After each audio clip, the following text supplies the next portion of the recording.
Bienvenidos a Zarabanda TV, la tele de Rivas. Hoy tenemos una entrevista muy especial. Estamos con Esperanza Negueroles, vecina de Rivas, divulgadora de la historia de las mujeres.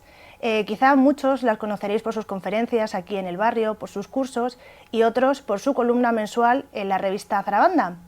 Así que vamos allá. Hola Esperanza, ¿qué tal? Hola, buenas tardes. Muchísimas gracias por venir. Gracias a ti por invitarme, indudablemente. Bueno, primero, ¿cómo empezó tu amor por descubrir la historia de las mujeres y por divulgarla?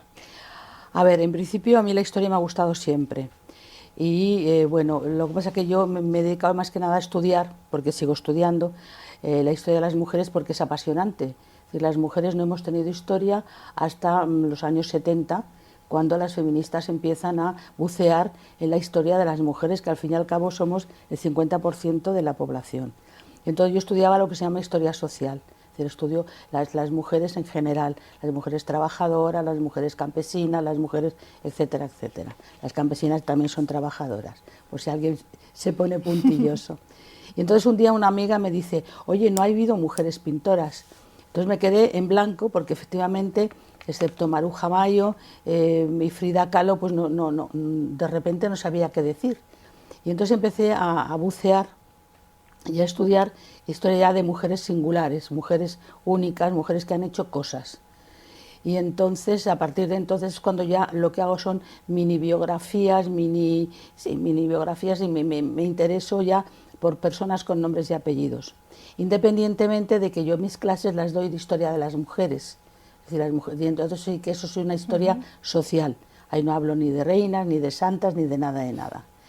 Y en las columnas que escribo en el periódico, pues, o en la revista, mejor dicho, pues son ya historias de nombres con nombres y apellidos. Y ahí trato normalmente de compaginar, pues hoy escribo sobre una pintora, mañana sobre una química, pasado sobre una, qué sé yo, escultora, o una bioquímica, o una lo que sea. Me enfatizo mucho el tema de las mujeres científicas, más que nada por el déficit que tenemos luego de que las niñas y las personas en general piensen que las mujeres no estamos hechas para la ciencia, cosa que nos inculcaron esta insigne organización llamada Sección Femenina, donde las mujeres solo servíamos para madres, esposas y todo lo más, alguna maestra infantil o enfermera, ¿no? Sobre todo el tema de los cuidados. Pues no, las mujeres servimos y mucho y muchísimo, y hay mujeres importantísimas en las matemáticas, en la física, en la química, etcétera, etcétera, ¿no? Entonces por ahí empecé a interesarme por este tema. Vamos, para explicarle a la gente todo aquello que yo voy descubriendo, porque lo bonito de la historia de las mujeres es que todavía se están descubriendo cosas. Es decir, que la historiografía la van haciendo pues estudiando ¿cómo se llama? Las sentencias judiciales, pues a una mujer que le hicieron un juicio porque vendía tela, en vez de un metro te daba menos tela. Entonces, si hay esos casos varios o muchos, pues tú puedes pensar que es que las mujeres en la Edad Media vendían telas o hacían telas. Es decir, que así eso sería un poco historia social. Pero luego volvemos a la historia de mujeres, pero digo mujeres singulares porque son una, en plural porque somos muchas. Antes me hablabas de que muchas niñas creen que no pueden ser científicas o se les transmite eso porque no tienen referentes en la historia de la ciencia, en cómo les contamos la ciencia. Porque claro, cómo nos vemos representadas en los cuadros o cómo nos hemos visto representadas históricamente en los cuadros, en las series, en la música, o cómo no nos hemos visto representadas, también nos afecta, ¿no? Claro, es decir, que es que tú piensas que nosotros desde el neolítico estamos en una cosa que se llama patriarcado. Y el patriarcado, como su propio nombre indica, que viene del griego, pues es algo que los hombres mandan, han mandado, y los que mandan son los que han hecho la historia, de alguna manera las mujeres o nos han inventado, pero en general nos han ignorado. No estamos en los libros de historia al uso.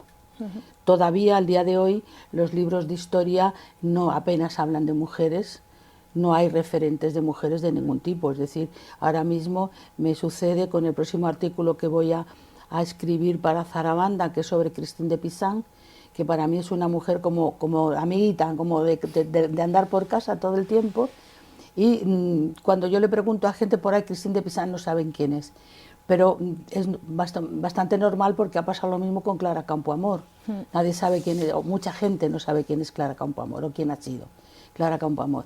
Entonces ahora con Christine de Pizan me ha pasado lo mismo, pero entonces me encuentro con alguna amiga de las feministas de toda la vida y le digo, ¿sabes quién es Christine de Pizan? Y me dicen, no. Entonces digo, pues tengo que escribir sobre Christine de Pizan, que es la primera mujer escritora profesional que hay en la historia del mundo occidental, del siglo XV, ni más ni menos, ¿no?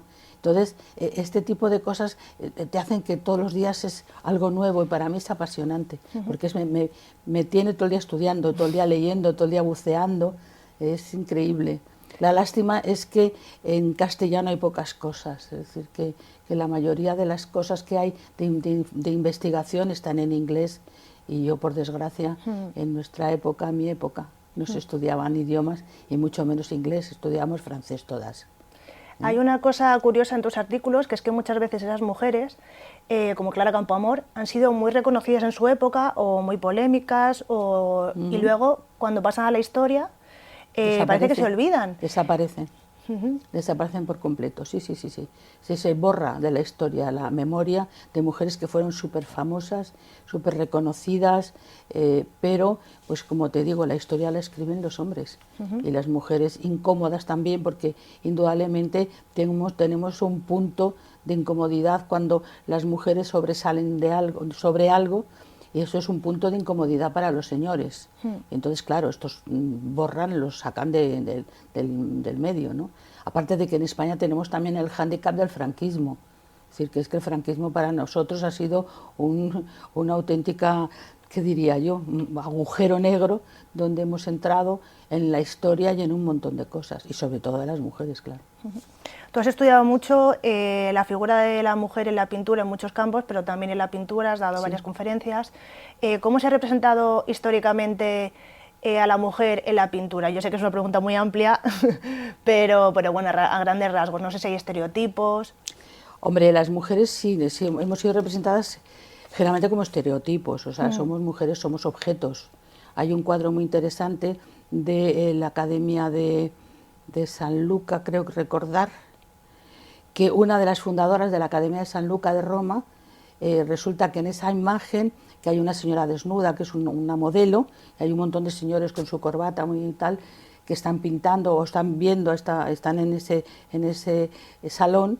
Sin embargo, esta mujer, la Kaufmann, está en un cuadrito colgado en la pared, porque no está reconocida. Ella tendría que estar allí entre los primeros, porque fue una de las fundadoras, como te digo. Sin embargo, ella está en un cuadrito en la pared, porque las mujeres hasta hace poco, hasta a principios del siglo XX, más adelante, no pintábamos, no podíamos pintar desnudos al natural, ¿sabes? Y entonces en los cuadros hemos sido siempre objetos, sobre todo objetos de deseo. Hubo un momento que, como digo yo, el porno de la época era pues escenas bíblicas o escenas de la mitología, donde ahí tenían la libertad de poner señoras desnudas.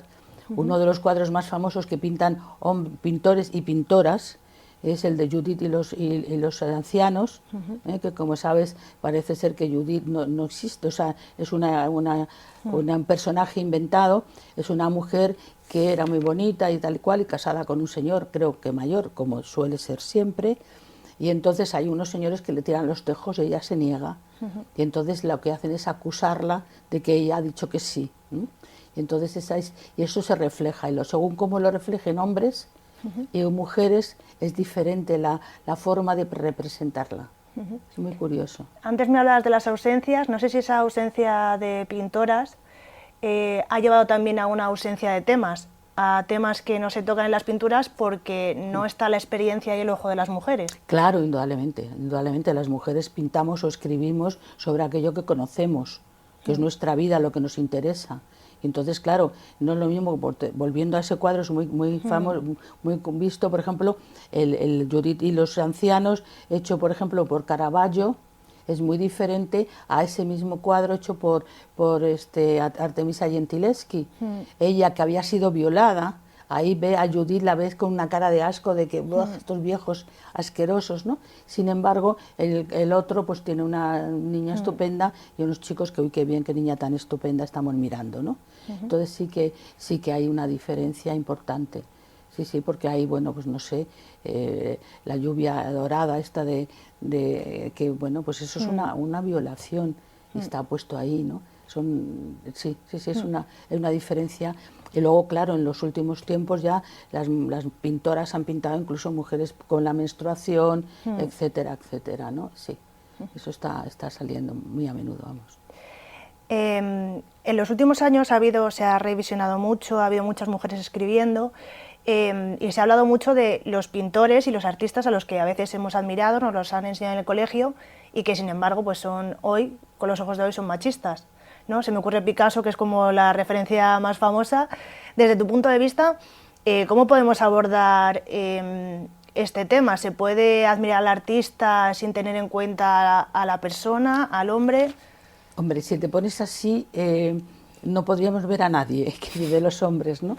Porque hombre, ha habido muchos, no digo que todos los hombres sean maltratadores, pero sí que hay microviolencias que todavía no se, al día de hoy no se detectan, muchas personas no detectan la microviolencia, pero sí que el micromachismo, Pablo Picasso tenía 8 mujeres. Incluso está escrito que, por ejemplo, a Dora Maar, de las bofetadas que la pegaba y tal, la tiraba al suelo. Dora Maar, que era una mujer impresionantemente buena como fotógrafa. Sin embargo, él tuvo 8 mujeres a las cuales maltrataba, independientemente de luego el resto de rollos que podía tener, ¿no? Pablo, ¿cómo se llama? Espérate, que se me va. El marinovio de Frida Kahlo. Sí, Diego Rivera. Exactamente, Diego Rivera. Bueno, pues Diego Rivera lo mismo, tuvo 4 esposas, digamos, y luego montones de amantes, pero era tan destructor con las mujeres que incluso se tiene un lío importante con la hermana de Frida Kahlo. Y se lo dice, y la entra, quiero decir que eran personas tóxicas, que se dice ahora, pero eran maltratadores absolutos, ¿no? Yo ahí no te sabría contestar. Yo personalmente me siguen gustando algunos cuadros de ellos, independientemente de su comportamiento personal, porque vuelvo a repetirte, si viéramos el comportamiento personal, hay actores que no verías nunca, personajes políticos que tampoco verías nunca si nos enteráramos de su vida personal, ¿no? Entonces ahí vamos a ver, pero lo político es aparte porque tiene mucho que ver con su forma de enfrentar la vida. Pero en cuanto a cuadro, la estética es una cosa y luego el cómo ellos se portaban era otra, porque también es cierto que había otros momentos en la historia en que no existía, no se evidenciaba la violencia, ni el machismo, ni nada de esto. Yo recuerdo todavía funerales aquellos que la viuda decía, ay no, mi Manolo era buenísimo, nunca me puso la mano encima. ¿Eso qué significaba? Que lo normal es que los Manolos pusieran la mano encima, ¿eh? Entonces, bueno, pues es un poco, va evolucionando la sociedad y en estos momentos esperemos que sigamos adelante las mujeres con el feminismo, pues reivindicando nuestros derechos de igualdad con todos los seres humanos, ¿no?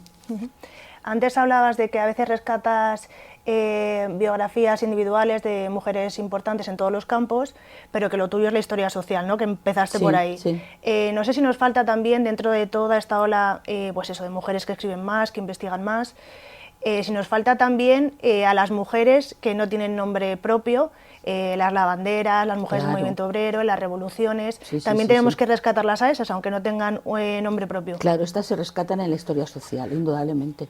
Ahora mismo, el 8 de marzo, es que el 8 de marzo, aunque se cuenten por ahí muchas cosas, realmente el origen del 8 de marzo que reivindicamos ahora mismo es las mujeres rusas que se rebelan porque piden pan y piden que vengan sus maridos de las guerras, de la Primera Guerra Mundial y tal. Ese es el origen del 8 de marzo, no lo del incendio de Nueva York. Eso es otra cosa, ¿vale? Que también hay que reivindicar, indudablemente.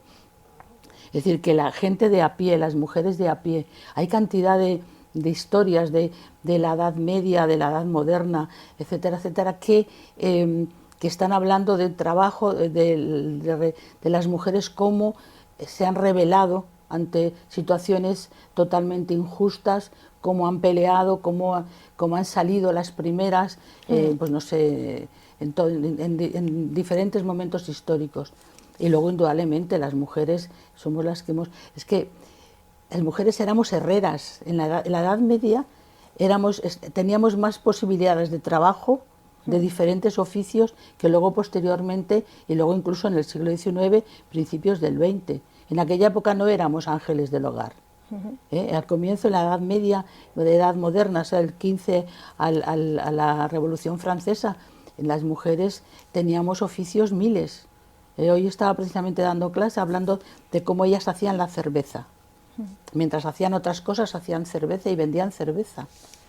Cosas de este tipo que ahora mismo dices, ¿qué me cuentas? Es decir, porque cuando tú hablas mujeres de la Edad Media, la imagen normal es la señora con un cucurucho y bordando, y un juglar ahí cantándole un rollo patatero, ¿no? Pues no, porque también había juglaresas, y había trovadoras, y las mujeres, sobre todo las dueñas de los castillos, estas mujeres sabían leer, sabían escribir, sabían aritmética, porque ellas eran las que administraban el castillo, porque ellos estaban en la guerra.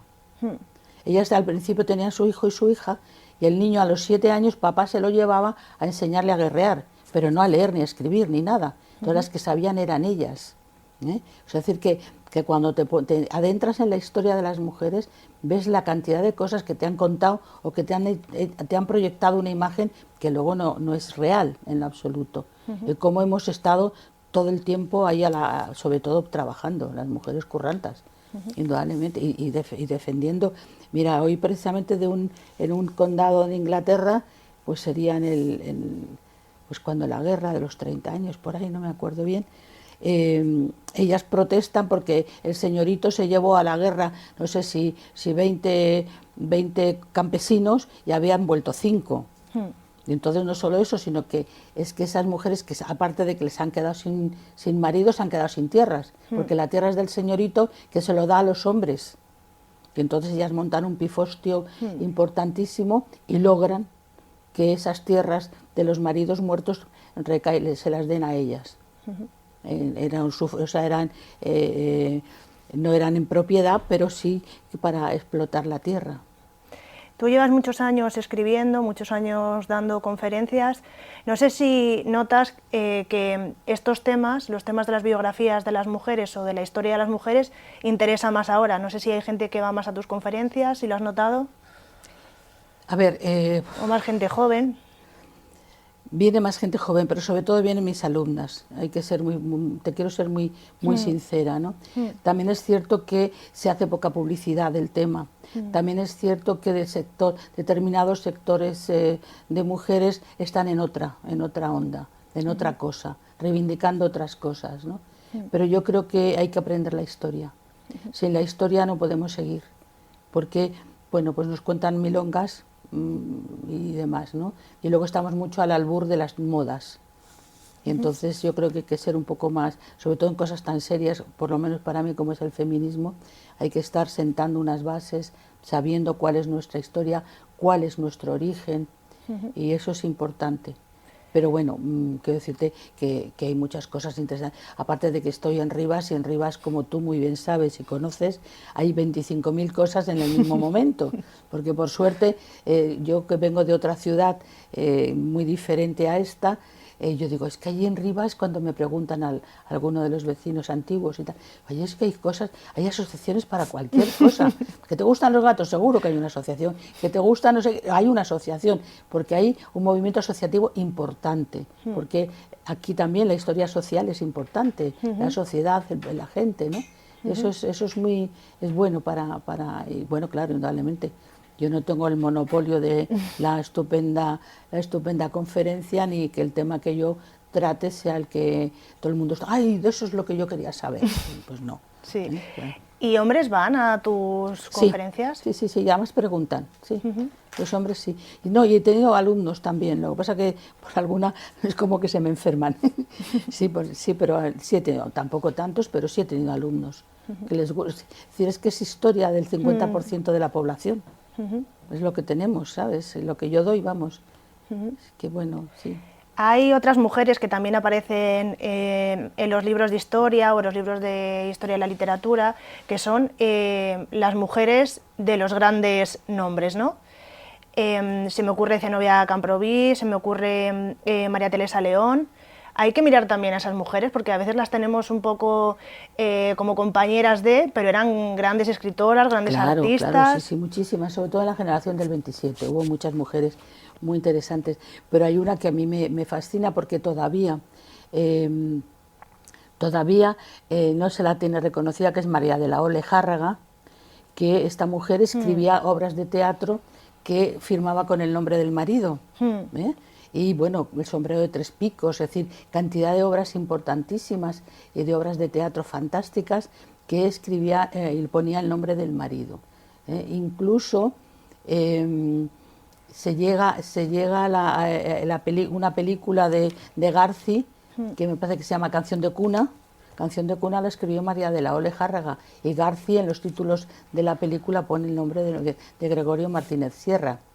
Es decir, que aún ya sabiendo, que ya se sabe hoy día fehacientemente que era ella quien escribía, quien firmaba, pues pese a todo se sigue hablando de Gregorio Martínez Sierra y no María de la O. Lejárraga. O sea que es increíble, ¿no? Y luego, claro, pues, Zenobia Camprubí es que era una mujer que con un tío tan misántropo como aquel, que estaba todo el día con las enfermedades y los rollos patateros, andaba allí siguiéndole por todos lados, ¿no? Y era una mujer fantástica también. María Teresa León, no te quiero contar, ¿no? Y bueno, así un montón de las mujeres acompañantes, digamos, ¿no? Pero porque se las sigue considerando como meros objetos. Y bueno, y las mujeres que hemos nacido para cuidar, como digo yo, nacías para cuidar. Entonces, claro, cuidamos al tonto del señorito, que es muy importante, cómo escribe, cómo no sé qué, pero que lo hace a costa de la mujer que tiene al lado, sí. Dos preguntitas más y terminamos. Primero, quiero que nos cuentes cuál ha sido tu último gran descubrimiento de biografías de alguna mujer o de algunas mujeres en un acontecimiento histórico. ¿Cuál es tu último gran descubrimiento? Mi último gran descubrimiento fue ayer, de Eva Nogales, mujer nacida en Colmenar Viejo, que le han dado el llamado Premio Nobel chino sobre el tema de biología, en una biofísica. Y ahora mismo, bueno, da clase en Estados Unidos y demás, y ahora mismo es una mujer sobresaliente, y no te puedo contar más porque todavía no me da tiempo a buscarla, pero la buscaré hasta el fondo de donde sea para ver su vida. Una mujer joven, mucho más joven que yo, indudablemente, y vamos, no es una mujer que sí, que hay que sacarla adelante, sí. Y ya por último, recomiéndanos 3 mujeres de la historia de España que merezca la pena descubrir. Son tantas, mejor dicho. Sí, es verdad, te lo he puesto difícil, eso es verdad. Sí, mira, a ver, espérate que me acuerde así de alguna. Es que claro, tenemos maravillosas pintoras, maravillosas escultoras, políticas. Yo que sé, el otro día, por ejemplo, mira, una que está súper descubierta, ¿no? La condesa de Pardo Bazán. El otro día que tenía que escribir algo sobre las escuelas infantiles y demás, llegué a la Pardo Bazán en su actuación, su actuación, todo lo que dijo y peleó en un congreso hispano-luso sobre temas de educación, todo lo que ella reivindicó, del derecho de las mujeres a estudiar, el derecho de las mujeres a tener el mismo trabajo que los hombres. Y claro, cuando tú hablas de la Pardo Bazán, pues una escritora que ha escrito novelas, ¿vale? Y te cuentas las novelas y estas cosas, y que tenía un ligue que era aquel señor y esas cosas, pero por ejemplo, esa faceta de la Pardo Bazán es importantísima para buscarla y para bucear en ella, por ejemplo, ¿no? ¿Cómo se llama? La Borbón. una señora del siglo XVIII, finales del XVIII, principio del XIX, que escribe al rey, bueno, la bondad de las mujeres y que tendrían que atender colocar a las mujeres en su sitio político para modificar el reino. Hay mujeres muy importantes en España, muchas, muy importantes. Pues nos quedamos con esas recomendaciones para seguir buceando. Muchísimas gracias, Esperanza, por acompañarnos. Gracias a vosotros por interesaros por estos temas. Te seguimos leyendo, te seguimos escuchando en tus conferencias y muchas gracias también a los espectadores y espectadoras de Zarabanda TV. Nos vemos en el próximo capítulo. Muchas gracias.